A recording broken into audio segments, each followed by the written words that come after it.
Welcome to another episode of Listen, Learn, and Love, hosted by Richard Osler. Thank you for the reviews you're giving us where you're listening to the podcast. Really appreciate it. If anybody hasn't written a review or rated the podcast, sure encourage you to do that. I think it connects more people to the podcast. Grateful for you listeners that are listening and sharing it. We believe about 8,000 to 9,000 are listening to every episode. And that's a credit to you, our listeners, and especially our guests that are some of my heroes that come on and bravely share their stories. And that's really what makes the podcast work. And we have one of those, what I would call a hero, here in my home on a Saturday afternoon on a hot July day. My friend Mishelle Kehoe. Welcome to the podcast, Mishelle. Thank you. You've got the coolest spelling of your first name and a cool last name. Will you just spell both names for our listeners? Sure. It's Mishelle, and then Kehoe is spelled Kehoe. And I'll give a little bit of bio for our listeners on what we're going to talk about. First, I'll just introduce Mishelle. She is in her last semester at BYU. She's preparing for a career teaching language as a second language. And she'll be going to grad school, and then she would like to teach adults in the United States, and that's a deep impression that came to her while at BYU. Really cool career path that's going to help a lot of people. But we won't talk too much about that on the podcast. She grew up in Las Vegas. She's active LDS. She served a mission to New Zealand, someplace I'd love to go. She got home in 2019. But we'll really start with her decision to serve a mission kind of concurrent with being a victim or a survivor of a sexual assault that occurred in 2016. And that really changed the direction of her life. She'll talk about wanting to go on a mission and working with the stake president that felt like that wasn't the right time to go. And really her path, which is a little bit ongoing, but mostly done, you'll have to tell us, Mishelle, to find healing. And so if you are what I call a survivor of a sexual assault, Mishelle will have insights that will help you have hope. Mishelle also has an eating disorder, a binge eating disorder, and that is not tied to being a survivor of a sexual assault. That's something else that's come into her life that is a big deal. And I have learned that I've underestimated how much of a big deal that is in the lives of people that are walking that road. And it's really hard for those of us that don't have an eating disorder to help those people feel understood.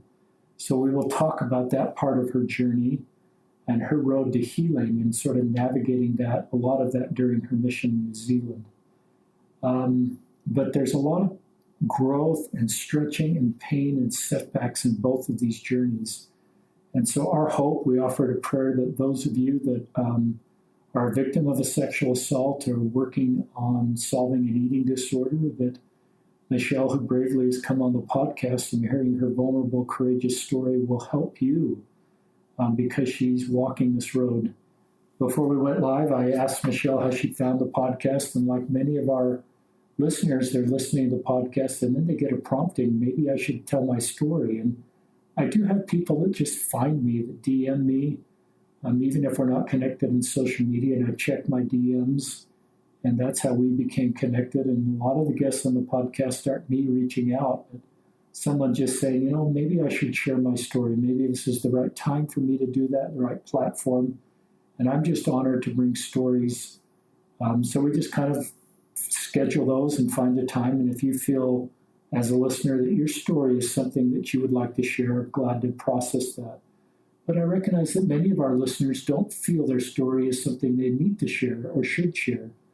And I've learned to honor that. In fact, I had a conversation, I'm getting tangent more than usual here, with a gentleman who recognizes there's probably a lot of LGBTQ people, and this podcast is not LGBTQ focused today, that just don't feel a need to share that part of their journey. And so there's no podcast, obviously, with people on the podcast talking about why they're not talking about that part of their life. And if you're one of those people, don't feel you're not being authentic or real or courageous by publicly sharing your story. It may not be something you need to do, and it may not be your path. So don't listen to all these other stories and think, well, I'm not real or vulnerable or courageous because I'm not sharing my story. It may be exactly God doesn't want you or need you to share your story broadly, but just hearing other stories helps you to be able to move forward. So anything you want to correct that I said so far, Mishelle? Is that okay? Yeah, that was wonderful. Thank you. So let's start with, did you always want to go on a mission, or did this come later? I wanted to serve a mission ever since I was a kid. I remember every night for family prayer, we'd all kneel together. And when my dad would offer the prayer, he'd always bless that my 3 brothers would grow up to serve missions. And one night after the prayer, I sat there thinking, well, what if I want to serve a mission? Like, why aren't you blessing me to be able to serve a mission? And I told him that. I was like, Dad, I'm going to serve a mission one day. Why aren't you blessing me? And from that day forward, his prayers always turned into, please bless the boys to grow up and serve missions, and any of the girls that want to, that they serve missions as well. And good job, Dad. That's awesome. He's a good dad. He's a great dad. And so as I got closer to being 19, I started seriously considering serving a mission. And I began praying probably about 6 months before I turned 19. I think you can submit your papers maybe 4 months before you turn 19. And so as I began praying and seeking answer, with some time and with quite a bit of scripture study, I felt like God had said that if I want to serve a mission, that I could serve a mission. And I was ecstatic. I was so excited to be able to serve. And so I started the long process of mission papers. I did the wisdom teeth removal. I did all the physicals. I met with my bishop many a times. I was switching wards and branches at that time, so it was hard to do my papers quickly because they'd have to send them from one bishop to another. And so after many months of trying to get these submitted, it was finally the day that I'd meet with my stake president. And if you aren't familiar with the mission paper process, meeting with your stake president is the last step before you submit your papers. So all of my friends and family knew that I was going to serve a mission soon. I'd probably be getting a mission call within the next few weeks. And I go into this meeting with my stake president, and he's reviewing my application, asking me questions as stake presidents do. And he gets to a point in my application where I had mentioned that I had recently been sexually assaulted. And he kind of starts asking me about that. He asked me more about that than any of my bishops had. And that kind of made me stop to think, like, wait. Why is this an issue? If this was an issue, why didn't any of my bishops bring this up? Why has nobody talked to me about this before? But as we sat there and talked, and as I sat crying in his office, because even talking about the sexual assault was triggering and traumatic for me, he sat there and he just looked at me and he said, Sister Kehoe, now might not be the best time to serve a mission. I want you to be able to serve when you are mentally and emotionally at the best place in your life so that you can serve to the best of your abilities. And you're just not there right now. He told me that I would need clearance from a therapist in order to serve a mission. And this was devastating. It was heartbreaking to be told that I couldn't serve a mission. Not because of anything that I had done, but because of somebody else's poor choice that had affected me and changed my life. I remember walking out of his office and feeling so angry not with him, but with God. I couldn't believe that a loving God would let something like that happen to me. And I couldn't believe that a loving God would tell me to go on a mission just for me to not be able to actually go on a mission. But I decided that if I was going to serve a mission, I was going to have to start healing. And I knew that healing process wasn't going to be easy, but I was determined. And so the very next day, I remember going to BYU's counseling services and finding a therapist. Within a few weeks, I ended up joining a group therapy as well. So I was in close to 3 hours of therapy every week. And I had this idea in my head that therapy was going to be easy. And it absolutely was not. Therapy was like, I remember having to schedule, it wasn't just 2 hours of group therapy, it was 5 hours of group therapy, 2 hours of the actual session, and then 3 hours of going home and crying in my bed because I was in so much pain. As I began going to therapy and group therapy, I realized that full healing was only going to come if I began to incorporate Jesus Christ into that process. In addition to Jesus Christ, I also needed the support of family and friends. And I'd kind of like to talk about each of those three things. I kind of think of them as a trifecta. Like, you need therapy, you need Jesus Christ, and you need your family and friends. And I'll start by talking about therapy. To any listeners who may have been sexually assaulted or have experienced some other traumatic event in your life, therapy is going to be a game changer for you. I went through a couple of therapists before finding one that worked for me. And group therapy was hard. If you've never been to group therapy, it's an interesting experience. For me, I found that it was difficult because I was comparing my story to others. And I felt like I didn't have a right to feel the way that I was feeling. I felt like what had happened to me was so minor in comparison to what had happened to them. And I didn't understand how I could be in as much pain as they were, despite the varying degrees of sexual assault. That took me a long time to come to terms with, and it's something that I'm still trying to come to terms with. But what I loved about group therapy is that for the first time, I knew that I wasn't alone, that there were other people who were experiencing PTSD as a result of a sexual assault, and people who knew what I was going through and empathized with me. In addition to therapy, one thing that was really important was the support of family and friends. Not very many people know about this story. For a long time, I haven't felt comfortable talking about it and sharing it.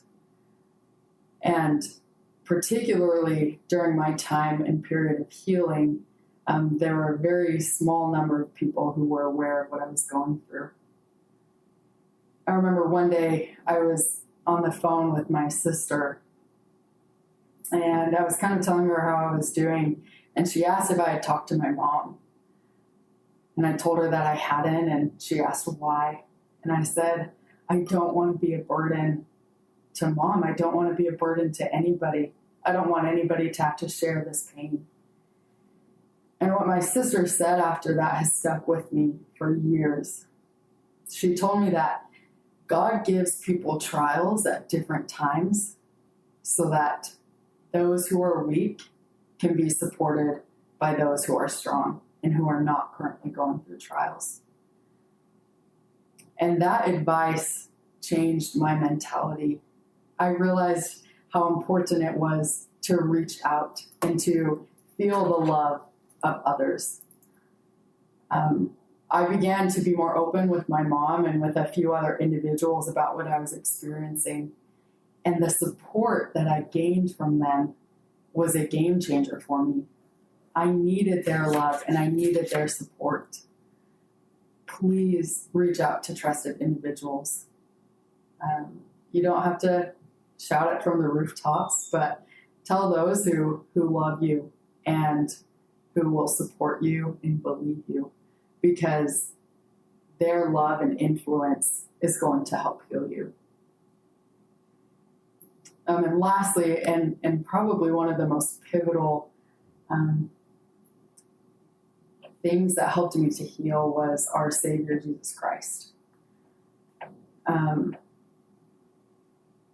I'll be the first to admit that I, to this day, do not completely understand the atonement of Jesus Christ. But I can testify that it was because of our Savior and because of what he felt in the Garden of Gethsemane that there was somebody who understood what I was going through. And that somehow, in some way that I don't fully understand, I was healed through the atonement of Jesus Christ. I remember one night I was praying to God. It was one of those days where the emotional pain turned physical, where the pain, you can feel it in your stomach. It was like I had been hit by a car, but really I was just so emotionally trodden down that I was feeling its effects physically. And I was on my knees praying to God, and I was telling him, I do not wish this pain upon anybody. It hurts so bad, and I didn't understand why anybody would have to go through it. And it was in that moment that God told me, Jesus Christ has already experienced what you felt and what you're feeling. And I just felt so much love, and I felt understood. And honestly, I felt a little bit of pain knowing that Christ had felt what I had felt, because it's a horrible, horrible pain. And so for any of you who have felt that or who experienced that today, know that Christ is walking with you, and he can support you and heal you. I have a firm, firm testimony of that. Healing from sexual assault is not easy, and it takes time. For me, I kind of jumped on the fast track because I was so determined to go on my mission. And while I was able to get clearance from my therapist in about 6 months, some people spend years and even a lifetime healing from sexual assault. And that's okay. Everybody's journey is different. But know that you are not alone, and that there is hope and there is healing. And like I said, therapy, family and friends, and Jesus Christ, those are what helped me. And I've seen it in others that it really can help to heal you. That's a great segment, Mishelle. I love the simplicity and the power of the trifecta. And I can see a triangle in my mind permanently. And I was listening to a podcast, I think it was from Steve Young, our NFL quarterback, and he talked about this phrase in our church where we work out our own salvation, which is true. But he wondered, and I think it was Steve Young, he wondered if that creates something that it's imbalanced in our culture where we're supposed to solve our own problems ourselves. And so we create a culture, a mindset, or an expectation that I'll just solve everything. But as you've talked about, your path to healing involved a therapist, mm-hmm. And that was hard and uncomfortable. Mm-hmm. It involved having the courage to bring family members and friends into your circle. Mm-hmm. And I think sometimes you read out really good logic why you didn't want to do that, and then bringing Christ to heal. But I love that you brought all three of those in as the path to healing, even though you recognize you did nothing wrong here. You also, I've never heard anybody articulate as well, when you went to therapy and you heard different experiences, some that were worse, quote unquote, than yours, you felt some level of guilt that I'm feeling the same level of pain as them, but my sexual assault wasn't as bad, I guess is what you're inferring. And I love that your level of, I think our level of pain doesn't need to be compared to other people's experiences, because it's all about honoring people's pain versus having to then prove their pain to you. So if I was your therapist and was a bad therapist, and I could say, well, your sexual assault experience on a 1 to 10 is about a 7. Let me tell you about some 10s. And that's, so you shouldn't feel bad, because let me tell you a bunch of worse stories than your story.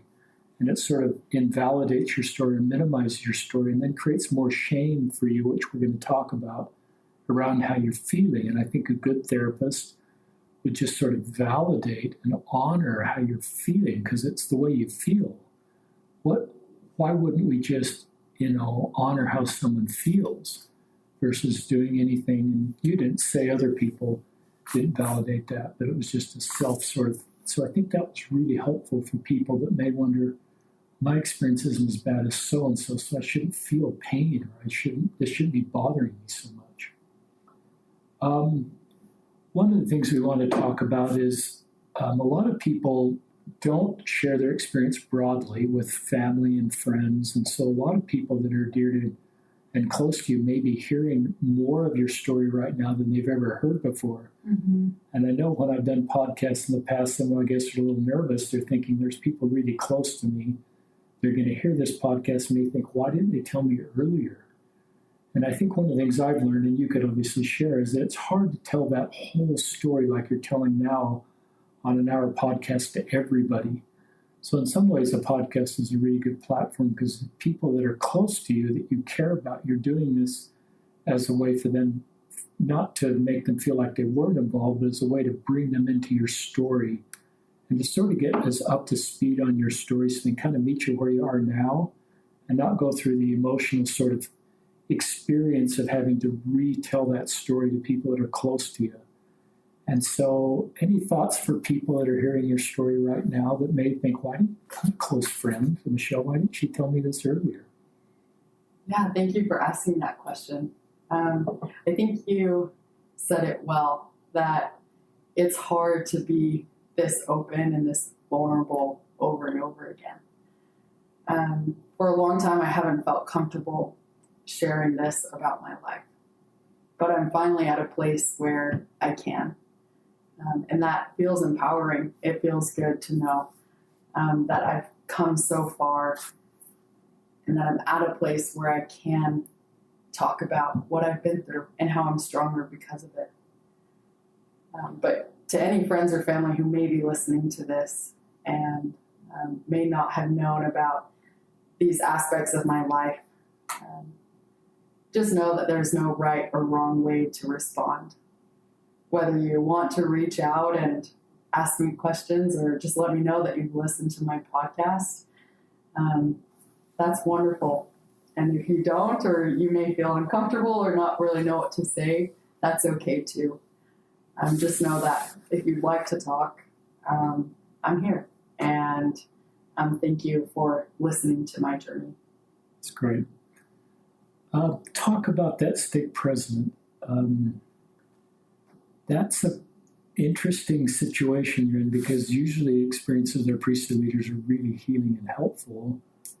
Did he do the right thing there? And are you glad he did that, even though it felt like a major setback for him? In retrospect, that stake president was so inspired. He was inspired to ask me questions that no other priesthood leader had asked me up until that point. And I'm so grateful that he did. I'm grateful that he didn't permit me to go on a mission at that time. That kind of leads me to what happened after I finally healed. It had been probably close to 8 months since I had received initial revelation saying that I could serve remission if I wanted to. And so I felt like maybe it was a good idea that I pray about it again, just in case something had changed in the time that I was healing. And as I prayed, much to my dismay, God told me that it was no longer the right time to serve remission. And that whole being angry with God cycle started over. It happened once when I was rejected in my meeting with my stake president, and it happened again after everything that I'd been through in those 6 months of healing. Why am I still not allowed to serve remission? I'm trying to do a good thing. I'm trying to serve the Lord. I had righteous intentions, and God told me no. And I really struggled with that. I didn't understand why I had received initial revelation saying that I could serve remission only to not be able to go. And then once I've healed, to be told, you still can't go. And I didn't understand. And so for months, I continued to ask God, hey, how about now? Can I serve now? And it was no, no, no. And after months of being told no by God, I gave up. It was disappointing being told no over and over again. And I really struggled. I really didn't understand why I couldn't serve. And eventually, I had accepted that maybe I wouldn't serve a mission at this point in my life, and maybe I would never serve a mission. And that took a long time to come to terms with. But I looked back and I realized that the only thing that would have motivated me to get healing was being told that I could not serve a mission until I healed from my sexual assault. My mom had been telling me for months that I should probably see a therapist and that I probably wasn't okay. But I thought I was fine. I didn't realize just how traumatic that event had been for me. But being told that I couldn't serve a mission until I healed was what got me into a therapist's office. That is what got me on my knees, and that is what caused me to reach out and ask for help from family and friends. And so I became grateful for my stake president who told me no. I became grateful for the experience that I had, despite how difficult it was for me, because it was because of my sexual assault that I gained a testimony of the atonement of Jesus Christ. A lot of people wonder why bad things happen to good people. And some people aren't satisfied with the answer that it's for us to learn and for us to grow. But having been in a position where a bad thing that was completely out of my control happened to me, and experiencing the suffering of that, and seeing the other side of healing and of hope, I'm grateful that I went through everything that I went through because I'm stronger for it. I'd accepted that I might not serve a mission, and I'd accepted that maybe I'd originally been told to serve just so that I would end up getting the help that I needed to heal. And time went on. I was finishing my 3rd year at Brigham Young University, almost ready to graduate and continue on with my life. And I was sitting in sacrament meeting one day, and God said to me, now is the time to serve a mission. And I remember sitting there and my eyes just got so big. I was like, oh, wait, are you serious? It was one of those promptings that was so clear that you couldn't even ask God, did I hear that correctly? Because it would be like mocking him. I mean, it was just so distinct. And I knew what I had to do. That very day, I met with my bishop at the time, and I restarted my mission papers. because it had been so long, I had to start completely over, which was an interesting experience. But I submitted my papers within 2 weeks of reopening them and received a call about a month later to the New Zealand Auckland mission. I love where you serve, by the way. I assume, sort of being a third-year student at BYU, that you're sitting in class with lots of return missionaries, and you sort of have a feeling that people my age have sort of done that, and we're kind of in upper division classes, and now I'm thinking of doing something that I've kind of wanted to do a long time ago. That's a really interesting situation to be in. That door's kind of closed, you're moving on with your life, and then God says, now's the time. How long did it take from that experience? It didn't sound like a very long time, because you went immediately to your bishop. Was the meeting with your bishop saying, I'm going, or was it just sort of like, let's talk about the process if I decide to do this? It was, I'm going on a mission. Let's go. Let's restart the process. But you actually brought up a really good point. One thing that was really hard for me in those 2 years between starting my mission papers for the first time and receiving my mission call 2 years later was that people would ask me over and over and over again, why haven't you served a mission? When are you going to serve a mission? Have you ever thought about serving a mission? And it was the most painful experience, the most painful reminder that for some reason I couldn't serve. And for at least the first half of that time, I didn't know how to tell people. Because they knew you were going. The first, right. I assume, had told people my papers are in, I'm meeting with my stake president. I hope to get a call in a month. So there's this circle of people, then suddenly, and you don't want to tell them, so that creates, I would assume, a lot of shame and just awkward conversations. Yes, I didn't know how to tell people why I wasn't serving a mission and why I didn't know at what point I would serve a mission. It's really hard. I didn't know if healing was going to take 3 months or 3 years. There was just no telling. And then it became discouraging, even after I was healed, to have people tell me, you'd be a really great missionary.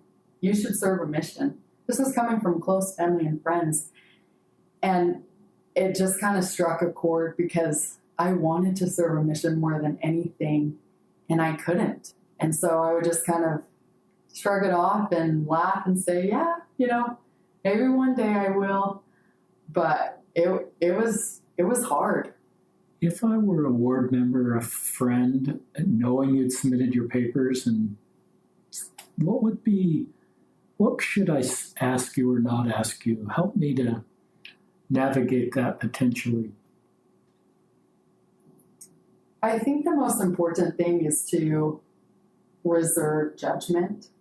I think people make well-meaning remarks or ask well-meaning questions, but when they're met with, in their eyes, an unsatisfactory answer of, I don't know when I'm going to serve, or I don't plan on serving, or I don't feel like now is the right time, I often felt judged for that decision, and that was hard. So I think the biggest advice that I would give people who may be wondering why certain people aren't serving a mission, or why originally they were but they're no longer going to, is just to reach out with love and without judgment. It's hard to say never ask people, don't ask them questions, just don't ask why, because it's different with every individual. But just be prepared that when you hear their answer, you're ready to love and support them where they're at on their journey, no matter how much or how little you know about it. You don't know what they're going through. And so try to withhold judgment. That's very helpful, Mishelle. And I wish I had heard more of these stories a long time ago, because I just recognize sometimes I add to people's burdens with the questions that I ask. And So I like your answer there, especially to withhold judgment. I think sometimes we want to find a backstory to explain what's not occurring here, and so we want to find out. And I think maybe that's to satisfy. I think then we have to ask, who am I trying to help here? Me, because I'm just trying to satisfy my own curiosity. Or I'm actually my goal here to help Mishelle and to help lift her burden. And so maybe if I'm a trusted friend asking open-ended questions like, would you like to talk about how you're feeling about a mission? Versus a prescriptive sort of leading question, I can see you're not going on a mission, right? So it's just sort of more of an open-ended, do you want to talk about what's going on with your mission versus anything that sort of is a leading question. And I love your point about whatever the answer is, that you shouldn't feel judged with how I respond. We just give you the benefit of the doubt and recognize there's information that we're not aware of here, that if we were, and we're not supposed to be aware of it, that it would give us more of a context, so we just leave it at that. Any more thoughts on that? I think that's wonderful. Talk about anger, because I remember in my YSA assignment, for the first time in my life, listening to YSAs that are angry at God. And I'd never had any training on how to deal with that. I think it kind of shocked me at first, and I think I first wanted to tell them they shouldn't be angry at God, and that was sort of breaking the commandments, and they need to get with the program. But over a while, I just recognized that's a pretty logical thing, to be angry at God, and I actually think God can handle it. I think eventually agency kicks in, and we need to solve that anger. Just talk about, if you're several years away from that experience, what advice would you give to yourself when you're angry at God? And that's like you talking to our listeners that are angry at God right now. I think what you said is really important, that it's okay to be angry at God. He can handle it.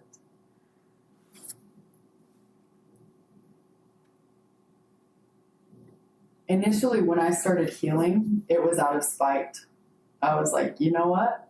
Fine. If I have to heal before I go on a mission, I'll heal. Let's go. Let's do this. But that spite quickly turned into humility when I realized that I am nothing without God.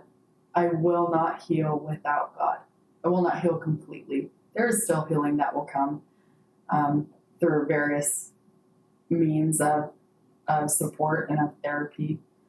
But I realized that ultimately it would be God who would complete that healing. Love that. We've done a podcast talking about Heavenly Parents and Heavenly Mother, and as our listeners know, we don't pray directly to Heavenly Mother, but we can pray to Heavenly Father for Heavenly Mother to help us. And in that podcast, we talked about women that are survivors of sexual assault at the hands of men. And sometimes in those situations, it's really hard to trust men, including God.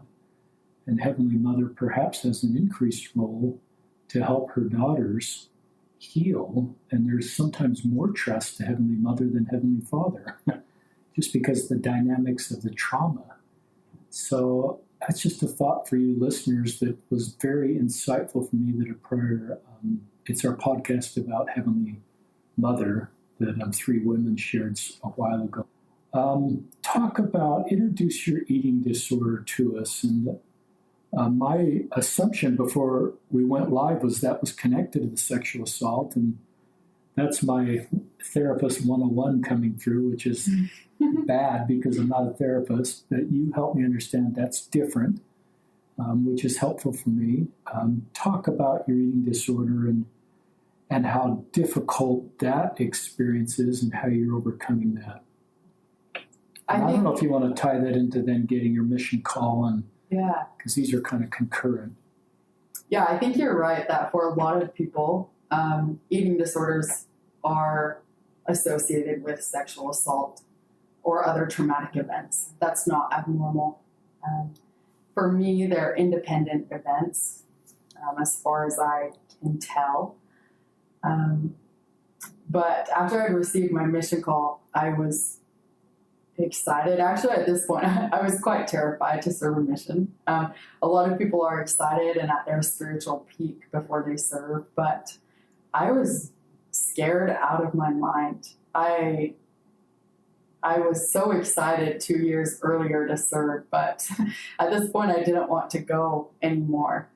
I decided to go because I love God, but those months leading up to my mission were full of sleepless nights and anxiety and depression, and I did not want to go.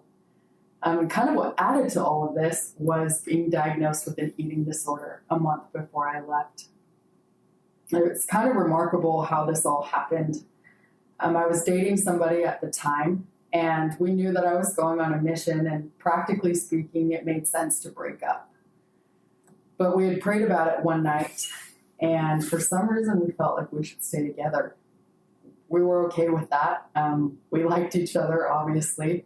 And so we continued to date despite my mission departure date coming very closely. And in that additional month that we decided to date, probably in actually the last few days that we were dating, one night we were sitting in his living room and he was looking through stuff on his phone, and he just looks up at me and he says, "Mishelle, I think you have an eating disorder." And I remember everything inside me just broke in that moment. In a weird way, it was simultaneously one of the most painful experiences and the most relieving experiences I've ever had.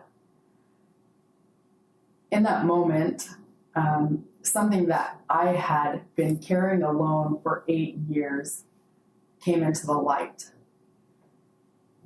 That was the first time anybody had ever vocalized the idea that I had an eating disorder.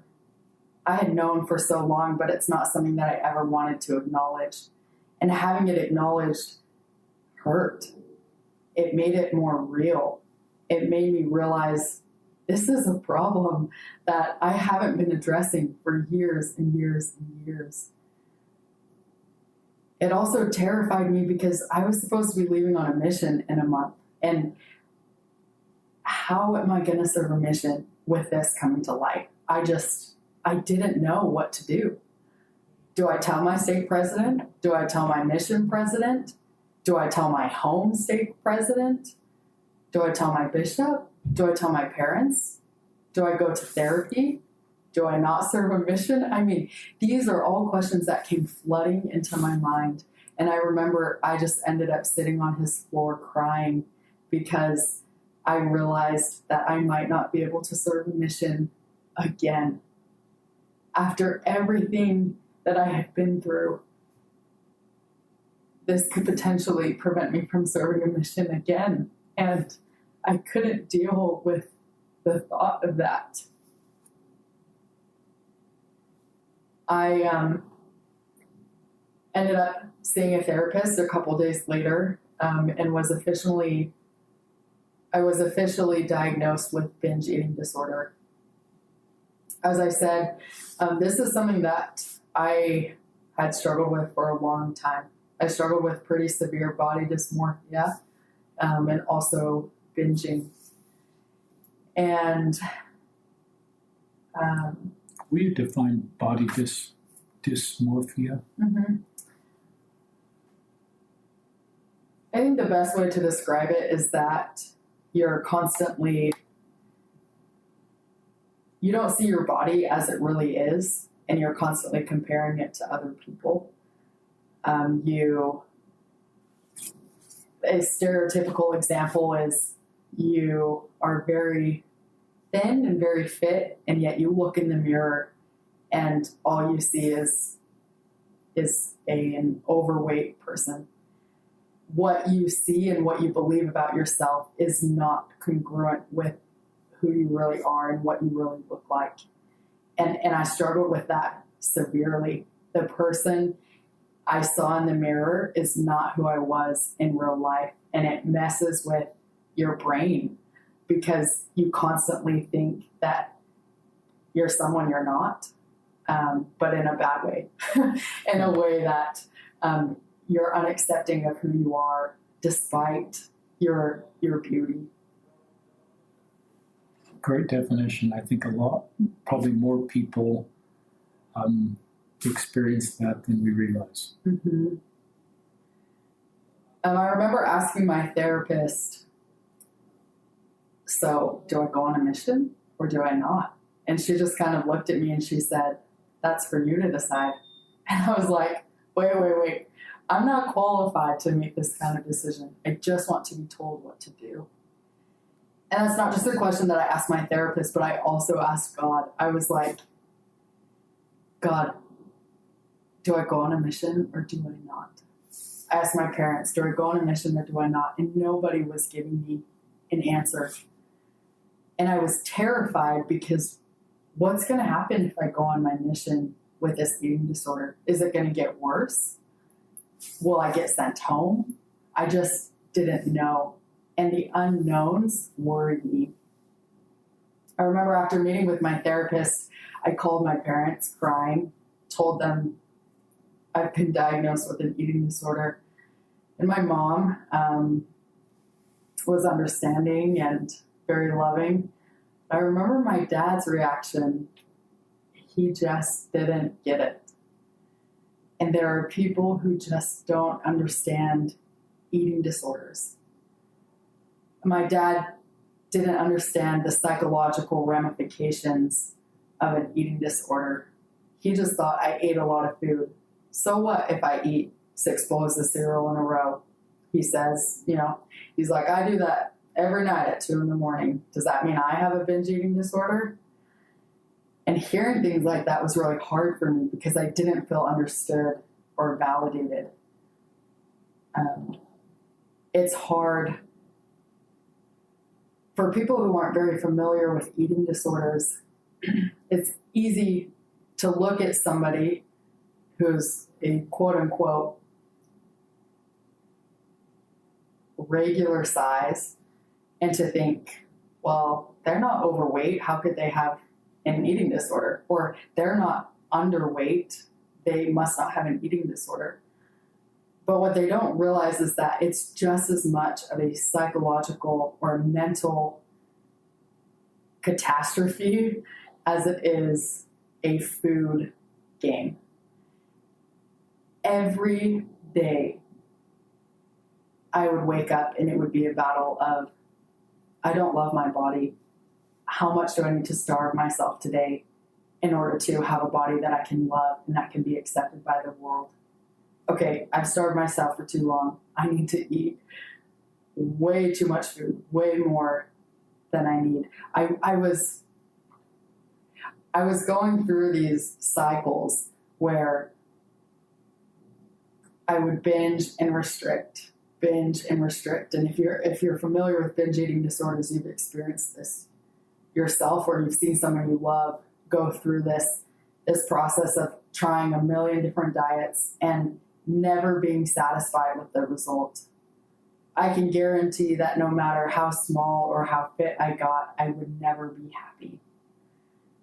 And these struggles of what I'm allowed to eat, how much I'm allowed to eat, when I'm allowed to eat, that's a bad food, that's a good food, I can't eat carbs, I can't eat fats, whatever it may be, it was constant dialogue in my head. And it completely blocked out any sort of rational, normal thinking about food, which our body needs. Our bodies biologically need food, and it's not meant to be a battle. With a lot of, eventually, I ended up deciding to serve my mission despite my eating disorder. I saw a lot of therapists in that month and a dietitian in that month to try to figure out how to overcome this eating disorder. But let me tell you, you can't overcome an eating disorder in 1 month. No matter how hard you try, these mindsets and these habits were ingrained in me for years and years, and it was not something that I could overcome in a month. I actually left on my mission believing that I wouldn't last more than 3 months. I anticipated coming home 3 months after I left on my mission as a result of my eating disorder. But I trusted that, you know what, if that happens, that's all that God expected of me. All He expects of me is that I try my best. And if I go and come home in 3 months, that's okay.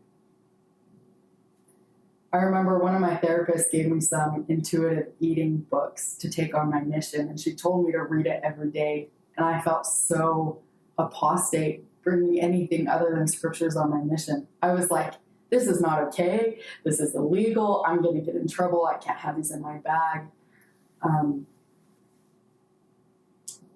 I had all these thoughts swimming in my head. Interestingly, I didn't end up reading them on my mission. But I think our mental health is just as important as our spiritual health. And I can tell you that when my mental health was at its worst on my mission, spiritually, I couldn't perform. And so, well, for me, I didn't end up reading those books. For some people, reading books about intuitive eating or about depression or anxiety on their mission, or taking the time to work with a psychologist on your mission, or like your mission therapist, talking to your mission president and being open about the struggles that you're having with your mental health, that is just as pivotal as reading your scriptures. You cannot be an effective missionary unless your mental health is up to par. And so be open with your mission president. I don't suggest sneaking quote unquote illegal books into your mission, but talk to your mission president. Let them know where you're at. And I just pray you have a mission president who is understanding of mental struggles and will get you or allow you the help to get the help that you need in order to be mentally stable. It's a really good segment. I've learned this, and I share it with our listeners, and you communicate this really well, Mishelle, is that an eating disorder is not a spiritual deficit. And so it doesn't get solved with spiritual tools. We need Jesus, and we need a therapist. And that's one of the key fundamental things you're helping us understand in this podcast. And if I'm a priesthood leader that doesn't quite have that experience, and I didn't at some point in my life, I recognize that sometimes I can add to someone's burden by suggesting that to solve this, you should just be more spiritual, or read more, or get up earlier and be over obedient to solve this, but that would just add to your burden. And so that's why I'm really grateful you're telling your story. Talk about just how you solve this or are living with it, whatever vocabulary you're using. One of the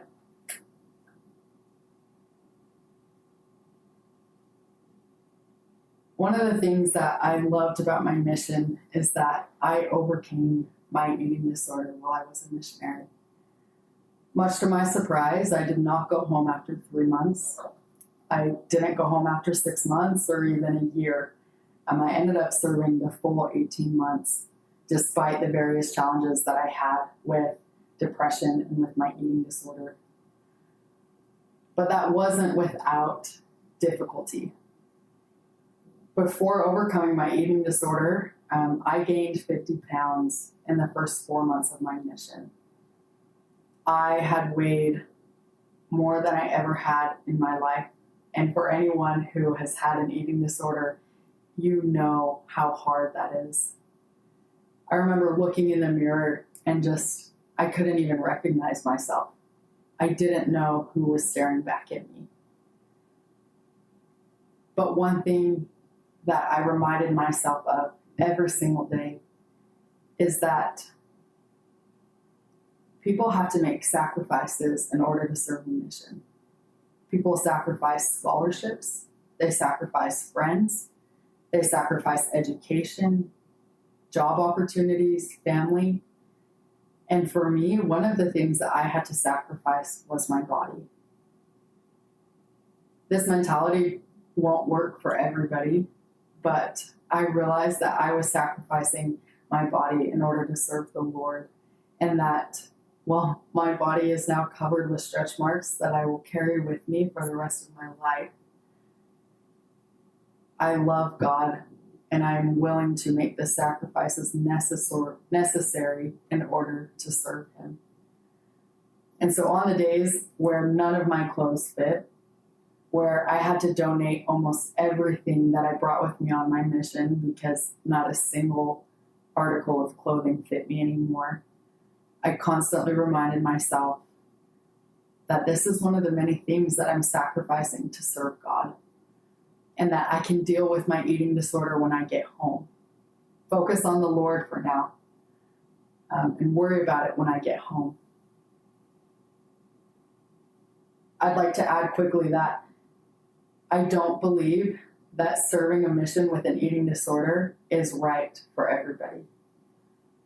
I believe it's important to ask God and to make a decision with trusted therapists and trusted adults, whether it be your parents or adults who you're close to.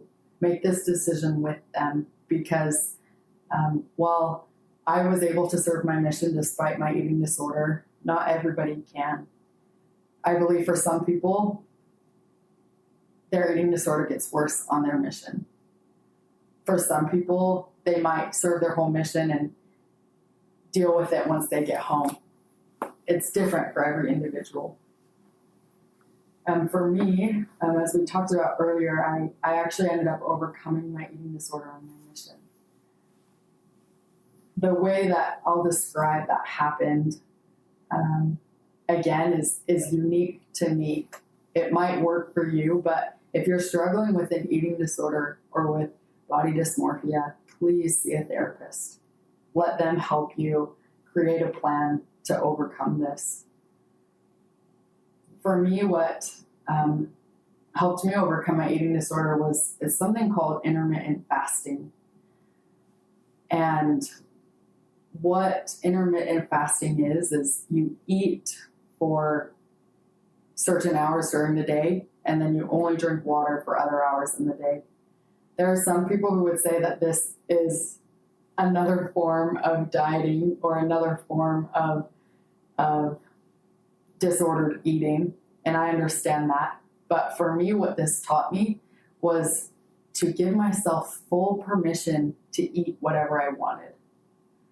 One of the things that I experienced as a binge eater and going through these binge and restrict cycles is that I would restrict foods that my body was craving, whether it was chocolate or bread or cereal.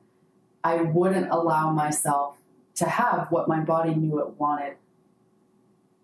And with intermittent fasting, I learned to give myself complete permission to listen to my body and honor my body cues. My body knows when it wants a piece of chocolate. It knows when it needs more carbs or when it needs more protein. It knows when it wants something sweet. It knows when it wants something salty. But for so long, I had been repressing those cues. And so for months, I, quote unquote, trained my body to listen to hunger cues and to listen to its cravings. I would like to say that for some people, intermittent fasting actually causes them to binge. So again, please don't do it unless you've talked to a professional beforehand. But with intermittent fasting, I began to be more aware of my body. My body naturally started dropping down to its natural weight, which natural weight is such an important thing to honor in your bodies. Everybody is beautiful. despite their size. People have different natural weights. My natural body weight may be completely different from the girl sitting next to me in my English class or the guy working out across from me at the gym. But everybody has I believe everybody has a natural body weight. And overcoming an eating disorder, part of that process is learning to love yourself at your natural body weight. For so long, I had been unhappy with my natural size, and I kept trying to be smaller and smaller and smaller. But the fact of the matter is that my natural body weight is my natural body weight, and I need to honor and love that, to love who I see in the mirror. And so with learning to eat intuitively through intermittent fasting, I began to lose weight on my mission. I began to get closer to my natural body weight because I began to learn when my body was hungry, when it was full, when it needed more of certain types of foods and less of others. And as I continued to do that for months and months on my mission, I got to the point where I didn't have to intermittent fast anymore in order to honor my hunger cues and to listen to my body and to listen to what it wanted. I'd like to reiterate, though, that what helped me to overcome my eating disorder will not necessarily help everyone. But the reason I share this, the reason I talk about my eating disorder at all, is because when I was diagnosed with an eating disorder, I would have given anything to have heard about somebody's experience with an eating disorder on their mission. But there's not a lot out there. If you've been looking, this might be one of the first experiences that you've heard about or read. But I promise you that there is hope, that you can overcome an eating disorder, that serving a mission might not be right for everybody with an eating disorder. For me, it ended up being okay, but everybody's journey is different. Ultimately, though, there is hope and there is healing. At this point, I haven't relapsed. It's been about 1.5 years since I started that process of healing, and not relapsing has been a huge success for me. I've learned to accept my natural body weight and to love who I see in the mirror. I've stopped criticizing every flaw on my body, and I've learned to love myself. And it's still a process. There are still days where I feel less confident than others and where my self-esteem might be lower than previous days.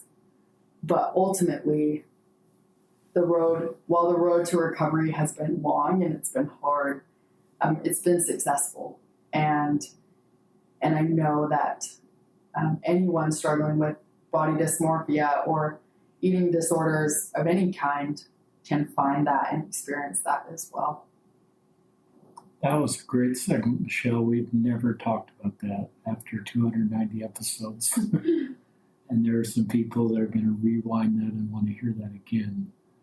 I learned a lot listening to you. I love the word natural body weight. I have heard, maybe that's from the weight scales, that I've heard ideal body weight my whole life, and I'm sort of know generally what my ideal body weight is. I think it's a medical sort of term based on my height and my bone structure, but I love the term natural. To me, that ties it in more with this is what our heavenly parents want us to be. This is how they created us, not a societal expectation of ideal. So I love that word natural. And I love everything you talked about, how you've learned to love yourself. And and just love this body that you've been given by heavenly parents. I think when we learn to love ourselves, we do better at loving others, and we believe we're lovable from heavenly parents. Sometimes I think if we can learn, you've always had a good connection with God, so you've always had that, but I think some people, because they can't love themselves for different reasons, it's hard to believe God would love them, so it's hard for them to get personal revelation. But I think God wants us to love ourselves. He wants us to be kind to ourselves. He wants us not to be critical and over self-correct and look in the mirror. And that doesn't mean we want to make progress and move forward, but I think we've got to love ourselves the way we are and just accept that. So the other thing that I've never thought of was the role of an eating disorder in your mind. So I kind of like your example with your father, because I would be the same way. I would just say, well, I eat like you. Mm-hmm. I have 6 bowls of cereal. You don't have an eating disorder. But the difference with me is I'm just eating those 6 bowls of cereal and not thinking about food again. Mm-hmm. So it's not cognitively sort of taking all this time in my brain mm-hmm. and cycling me down or keeping me from doing other things. And so that part of the eating disorder equation I've never thought about. But I recognize probably people with an eating disorder, a great deal of mental energy is being yes. spent on when to eat, when not to eat. Mm-hmm. And that's exhausting. And you felt being lifted from that probably. Yeah, well, it's interesting too, because eating disorders foster a lot of shame and secrecy. Some people call it a food addiction, depending on the type of eating disorder that you have. But I mean, I would wait until my roommates went to bed and then I'd binge, right? I couldn't let anybody know that I was about to eat an entire loaf of bread and toast, or that I was about to eat an entire bag of cereal. There are still foods that I can't eat to this day because it reminds me That's of smart. my binging foods. But exactly what you said, it's constantly thinking, how much can I eat? When can I eat? What's the next type of food I'm going to eat? When am I going to binge again? What am I going to do after I binge? Is this the last time I'm going to binge?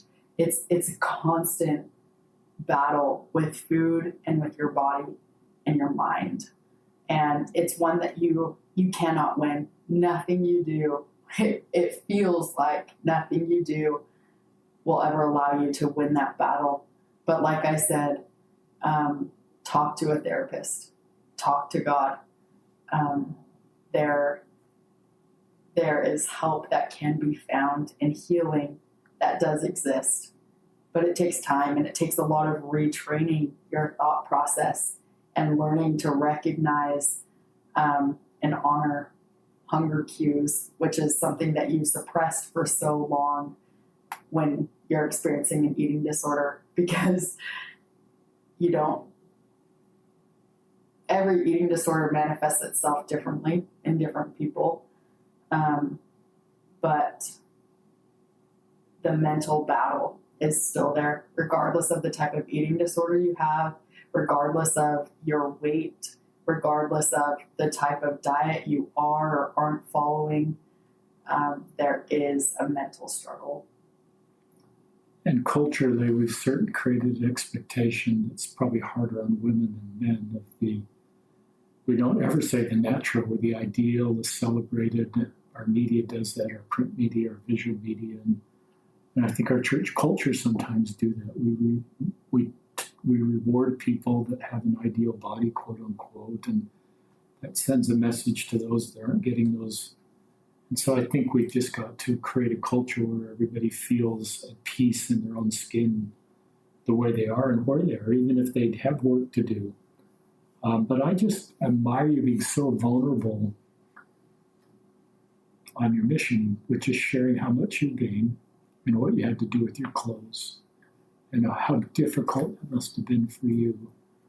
But let me ask a question. Do you think the skills you learned from your sexual assault and overcoming that gave you skills to to solve your eating disorder? I think that trifecta, like I talked about earlier, can be applied to a number of different life experiences. Much like the sexual assault, there weren't very many people who knew about my eating disorder. I talked about it with some of my companions pretty vaguely, and I might have mentioned it to my mission president, but my mom knew. My mom was a big support. And God knew what I was going through. God knew that I was making sacrifices in order to serve him. And he knew what kind of toll that was taking on my mind and on my body. And again, getting therapy beforehand and being told to learn to intuitive eat and listen to your body. Even though I didn't end up reading those books that I brought on my mission, I ended up learning the same principles through intermittent fasting. And I would have never even considered doing that had I not gone to therapy. And so I think, yes, from my sexual assault, I learned the importance of therapy. I learned the importance of being vulnerable and honest with people to allow them to give you support and love through your times of trial. And I definitely learned that there was a purpose and a plan, right? God knew that I'd be going on my mission having just been diagnosed with an eating disorder. God was very aware of that and aware of the implications that that would have on me and on the work that I did for him. But what I learned through all of these experiences is that God's plan is so much greater than ours. God can see beginning to end, and he knows exactly what we need. Still to this day, I say that despite how hard my mission was, if I had only gone on my mission in order to overcome my eating disorder, it would have been worth it for me. God knew that I'd overcome it on my mission. God knew that serving a mission would motivate me to heal from sexual assault. God knew that I needed to serve my mission years after I initially was planning to serve, that there were people that I needed to meet at that time. And so for those of you who didn't get to serve their mission at the time that they wanted to, or maybe even at all, know that God's hand is in that. And that while it might not make sense to you, to trust his will, to trust that he is very aware of you and aware of what you're going through, and that his plan is greater than ours will ever be. You're going to marry a guy someday in the temple. Will you tell him about your sexual assault and your eating disorder? I will. And why, if yes? Yeah. Mm-hmm. I will.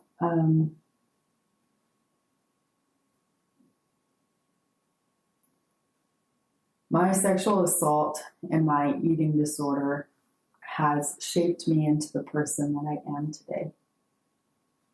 I would not have the testimony that I have were it not for those experiences.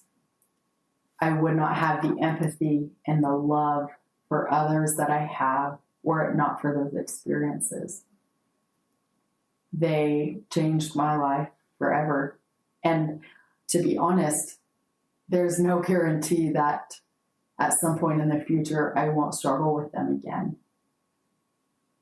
I believe being honest and vulnerable, particularly with our significant others, is important because it provides them an opportunity to understand and love us in a way that they don't know how to if they don't know about something in the first place.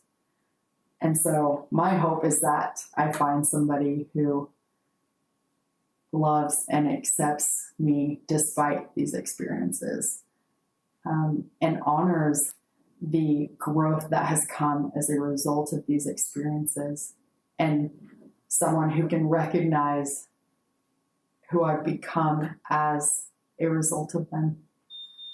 I love that answer. And maybe we'll do a podcast one day with you and your husband, and he will talk about these parts of you. And the only thing I disagreed with was the word of despite, just to tease you a little bit, because I think he'll look at it and he won't use that word.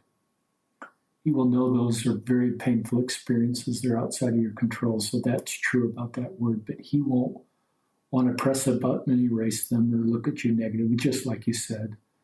And it will be part of the beauty that he sees in you. And he'll recognize, and this is me talking to listeners that are wondering, could anybody love me? I think just what Mishelle said is true, and people love us in our vulnerability and our honesty and our transparency. And that's often what brings a couple together. And often the other person has stuff about them. They may use the despite word, no one's going to love me. They might love me, but I think they often are able to heal each other and see the good and the beauty. So I may be misspeaking a little bit, teasing you too much about that word, because it's a correct word there. But I think sometimes we grow up and we want this perfect checklist world as we present ourselves to our potential spouse. And I don't think that's the way we fall in love and find somebody, is this perfect exterior with no difficult life experiences. I think that's often how people fall in love and connect. And then I think spouses get, and I would guess your husband gets, that you will be able to help your kids and him because of these life experiences in ways that he will never be able to. And he will just know that this experience makes you not a diminished mom, or not a mom with all the check boxes, a wife, but somebody that is just on a really special mission to be able to help other people, including family members. Are you okay with all that? Yeah, yes. So I've certainly tried to understand better about that. And obviously, what you said about yourself, there was no shame. The thing, when you talked about sharing this with your future husband, there was no shame in that. And that's where I love where you are. And this is kind of the de-shaming podcast sometimes, because you've de-shamed eating disorder, and you've de-shamed sexual assault, which is trauma. And not de-shamed in the sense it's not hard and it's not difficult to overcome, but it's just what happens. And I think some of society and some of Satan's greatest tool is to create shame. And then you isolate Satan's greatest tool, I think, is to isolate us from God. He wants to isolate us from your trifecta, which I can't spell. And that's one of his goals, because that's the path to healing. Mm-hmm. So if he says you're beyond help, or even if you say you can solve this all on your own, back to the Steve Young thing I shared earlier, we work out our own salvation. So I'm not going to lean to the trifecta. I'm going to solve this all on my own, because that's the way we do it in the church. We're really strong. We're kind of Puritan. We solve everything on our own. But to me, that's not how the road to healing and the road to moving forward. So that's what I love, what you're sharing. And I love this thought, I still come back to, that there's not a correlation between the degree of sexual assault and the amount of trauma. And so I sort of have thought that's linear, and I don't want to go through the ranges of sexual assault and sort of name them what I think they might be, because that's, even about Michelle's sexual assault, I've trained my mind not to wonder what exactly happened.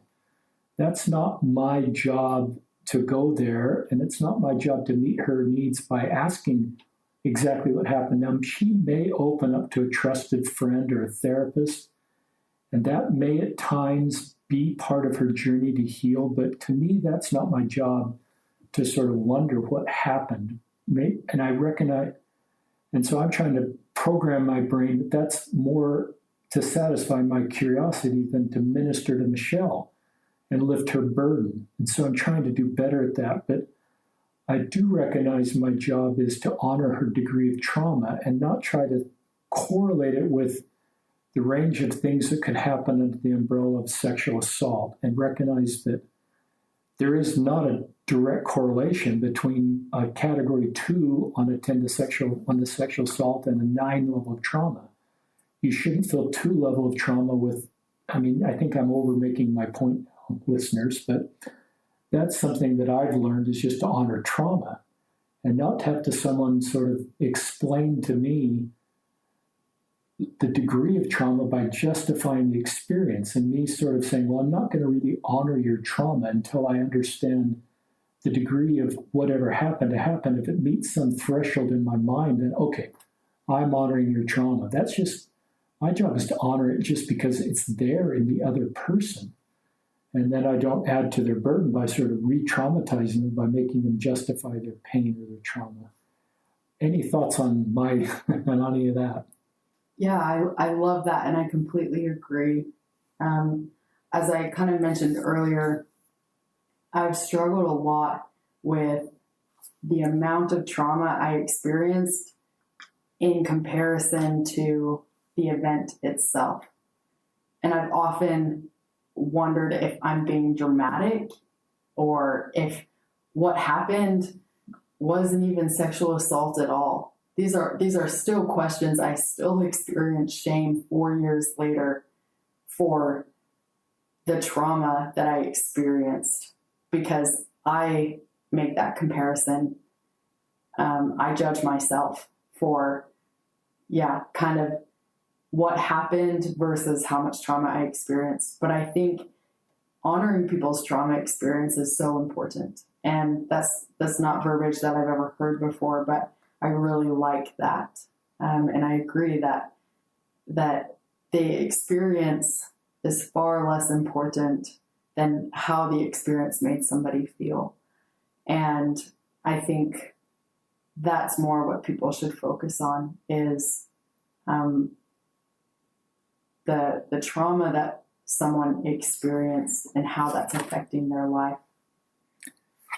Great. Any more thoughts you'd like to share with our listeners we haven't gotten to, Mishelle? There's an analogy that I heard while I was serving in New Zealand.